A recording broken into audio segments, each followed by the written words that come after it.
ายบ่ได้บ่ขายนั่นน่ะเนาะเอาชาวพันปีน่ะทุกนางอันนี้ซื้อข้าวกินละเอ้ย20,000เนาะดอย30ก็บ่ขายเนาะขายน่ะไงลูก40เด้40ก็บ่ขายนั่นน่ะเป็นใคร20,000น่ะสบายดีพี่น้องมื้อนี้ก็ได้มาหาบ่าวพวงเนาะมาพอก็เห็นเพิ่นขายเครื่องเนาะพี่น้องนี่ดอยขายตอนหน้าเฮือนลาวอีกเนาะดอยได้ขายยังล่ะฮะมักสมโอก็อีหยังเลยกับมักพริกนั่นเลยดอยขายด้นแล้วบ่นี่นั่งด้นแล้วบ่โอ้ขายจะเช้านั่นเลยจะเช้าดอยนี่เนาะไปเก็บอยู่ไสมักพริกแล้วอยู่ให้เพิ่นน่ะอยู่ให้ดอยส้มโอนี่ก็อยู่ให้บ่ส้มโออยู่สวนน่ะยังเท่านี้บ่ดอยยังเท่านี้แหละขายจังได๋ล่ะนี่นี่กล่อง10,000นั่นแหละอีหยังกล่อง10,000แล้วพริกหั่นบ่ดอยสองกล้องมันเลยซื้อซอยในที่น่ะยังสองเพิ่นขายหมากส้มโอเนาะยังเท่านี้เองเนาะดอยยัง3หน่วยส้มโอ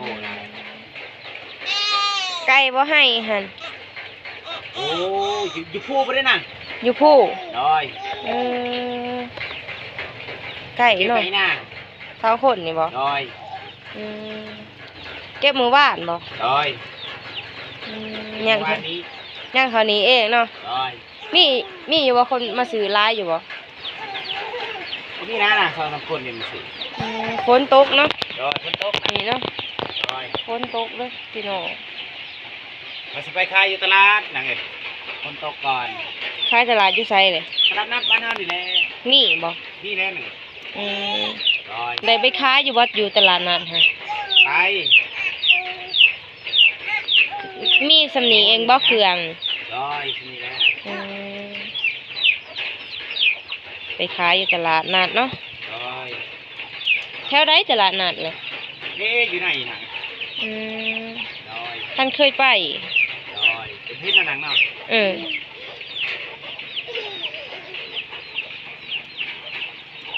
โอ้มาพี่นะเงียบเนาะดอยเงียบนั่นเลยบ่มีคนมาซื้อเนาะดอยมามื้อนี้เพิ่นมาพอเพิ่นมันไปเก็บนี่นางอยากแตบเลยมันไปเก็บพริกอยากแตบดอยอยู่ไสอยู่ไห้หั่นบ่ดอยง่ายเลยน่ะมันว่าอยากแตบน้ำมันว่า2 ดอกมันว่าดอย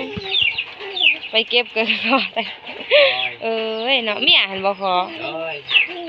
ให้บ่เลยจ้าเขาว่าเป็นหยังเลยมันคันแล้วน่ะให้หันเมียเจ้าเก่าหัวล่ะฮะโอ้ยแล้วว่าแม่นบ่แน่ๆน่ะไปบ้านนี้คนโตกี่เต็บเลยโดยจักเลย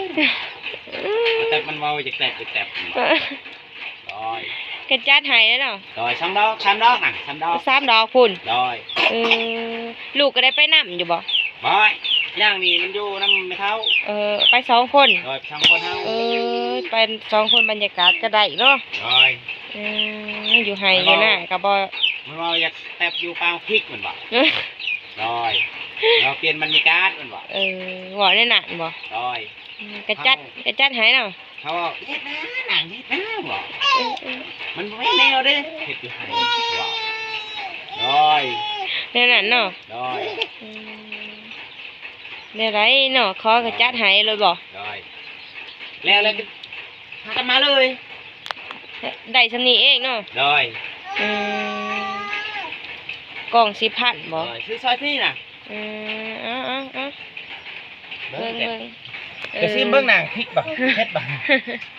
อาจจะซิมก่อนเบิ่งค่ะมันเป็นอะไรซิมเบิ่งเผ็ดบ่น่ะอาจจะซิมก่อนคันบ่เผ็ดนี่บ่จ่ายเงินก็ได้นั่งเลยอาจจะซิมเบิ่งค่ะเผ็ดบ่ลองเบิ่งค่ะหน่วย1โอ้บ่เป็นดอกบางทีได้จังลองมันเผ็ดแล้วนั่งเลยเนาะ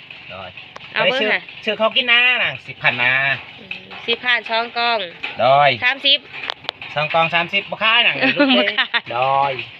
เท่าไรล่ะสิขาย2 กล่อง2 กล่องบ่นะเขาอยากซื้อ30นำเจ้าโอ้30ก็รูปแล้วรูปโอ้เขาว่าบ่รูปแล้ว30 2 กล่องก็รูปแล้วทางไม่นางเบิ่งขายบ่ไอ้นาง กล้อง10,000นี่2กล้อง30นี่ขายบ่ บ่ขายได้นางลูก10,000พุ่นเด้ขายบ่ขายเพิ่นว่าบ่ขายว่าส้มโอได้หน่วยจังได๋หน่วยเท่าใด หน่วย5,000นางเอ้ย หน่วย5,000โดยจักหน่วยละหยัง3หน่วย20 3หน่วย20โดยหน่วย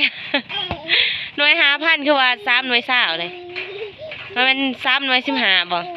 บ่ได้อยากขาย3หน่วย20น่ะบัดส้มโอบัด3หน่วย20เนาะพี่น้องอยากรูปบ่โดยรูปแล้วนั่นบ่รูปดอกข่อยว่ารูปแล้วลูก10,000เอาค่าให้ข่อยเถอะนะค่ายบ่ค่ายบ่น่ะบ่ขายแล้วนางเนาะเอาชาวพันปีน่ะทุนางอันนี้ซื้อข้าวกินนางเอ้ย20,000เนาะโดย30ก็บ่ขายเนาะขายนางไอ้ลูก40เด้40ก็บ่ขายนั่นน่ะใช้20,000น่ะ10,000ดิ2กล่องบ่กะ2กล่อง5,000แล้วก็เอาก้อนให้รูปแล้วนางเอ้ยบ่ขายบ่โดยขายเนาะเพิ่นบ่ขายแล้วพี่น้อง